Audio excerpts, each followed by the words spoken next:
So Olegas Truchanas, I don't think we would spend too long looking at Olegas's photographs, but I think we just want to talk briefly about who he was, and it's important to point out that Olegas was a Lithuanian by birth.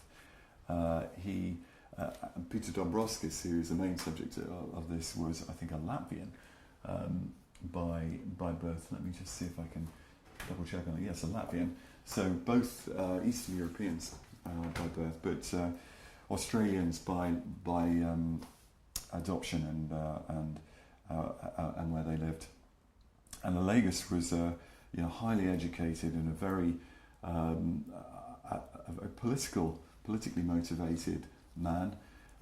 He is a wonderful photographer, but shot with small format cameras, and that does show very much in this book of his.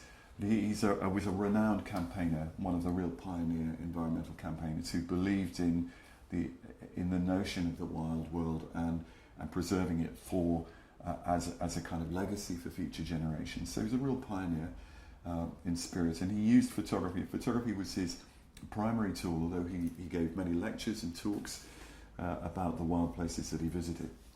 He was a youth leader, wasn't he? I think he was. Yeah. Yes. In this book, unfortunately, it's not in the best of condition. But he knew Peter very well. Peter was he was a mentor to Peter. Yeah. From a young age, I think, wasn't it? That's right. And reading a background of his life, I mean, it's terribly sad how it all worked, in the sense that he actually lost a lot of his pictures in the fire. At one point, went back and re-photographed many of those places. There was with the Lake Pedder, when he started off with the environmental, trying to protect. It was a hanging lake, wasn't it? Correct. Although I don't think that Lake Pedder was by any means his only focus, but this book does illustrate the unique qualities of Lake Pedder. If I can just briefly find it in here, there is a section devoted to it. Here we are. And this place no longer exists as we see it here, because it's now been flooded.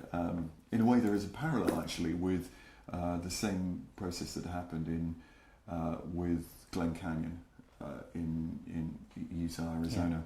Yeah. A process that was recorded by Elliot Porter in his book on Glen Canyon. So Olegas, in a way, is doing a parallel kind of story here, which is this extraordinarily beautiful wilderness area of southwestern Tasmania.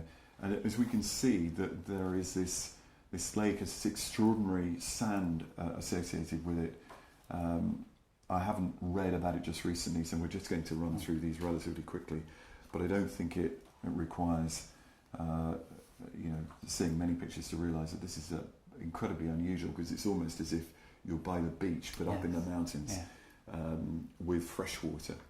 And then no access, people used to fly in, didn't they? So it was quite a social place. Well, we're going to find that out in just a minute, because although these pictures are all made with nobody in them, a lot of Olegas's pictures were made with figures, and there's one coming up shortly which shows how many people found their way in there.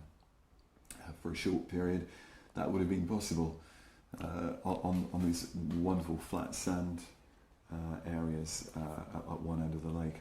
I think I remember reading that the Lake Pedder pictures when he was doing the campaign. Those are all the pictures that burnt, and he half decided was going to give up, and then half decided I'll go back and just take all the photographs again. So another 2 years of work reproducing what he'd already done. Yes, disheartening to say the least.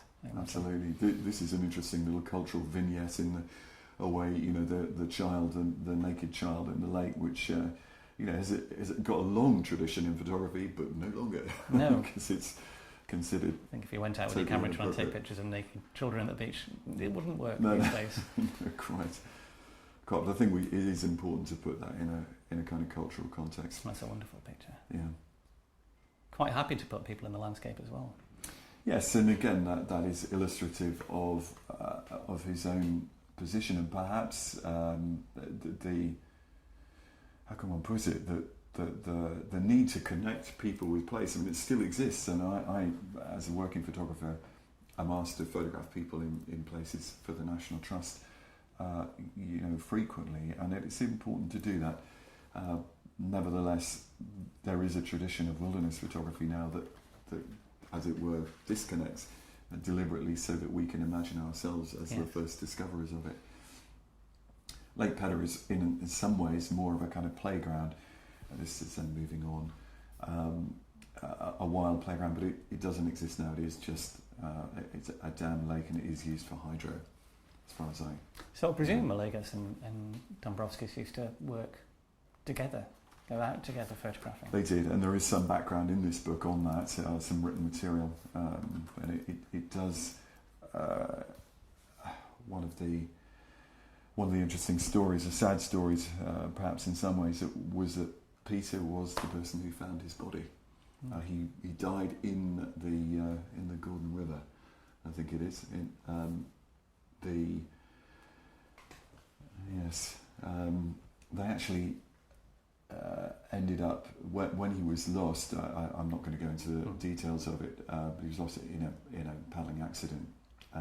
They actually temporarily dammed the river in order to find his body, and Peter was part of the search party. He was out there for him, and it was he who found him.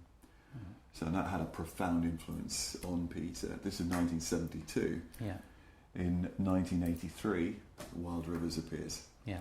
And I don't think there's a coincidence there. Absolutely, yes. So that's Olegas Truchanas, a very, very important pioneering photographer in Tasmania.